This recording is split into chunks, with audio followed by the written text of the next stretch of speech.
ఎంత ఎగ్గొట్టి తిరిగితే అంత ఫ్యాషన్ అనుకుంటున్నారు. ఆడపిల్లలు పని నేర్చుకోవాలి.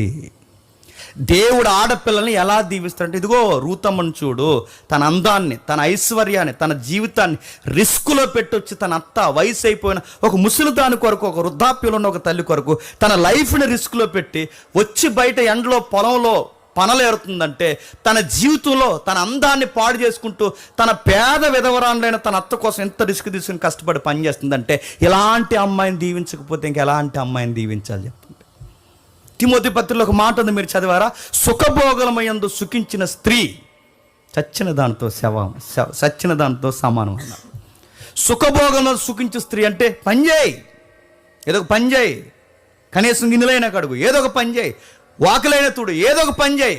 నేను అడుగుతున్నాను, మీ పెద్ద ఆయన చూస్తాడో, ఎదురింటోళ్ళు చూస్తారో, పక్కింటోళ్ళు చూస్తారో, మీరు పనులు చేయడం ఎవరు చూస్తారో లేదో నాకు తెలియదు, కానీ మీరు చేసే వర్క్ను మాత్రం ఎవరు చూస్తారు చెప్పండి? దేవుడు చూస్తాడు. మీరు చేసే పనులను బట్టే దేవుడు రేపు పొద్దున్న నీకు ఏ పని ఇవ్వాలో నిర్ణయిస్తాడు. ఖచ్చితంగా ఆడపిల్లలు పనులు చేయాలి.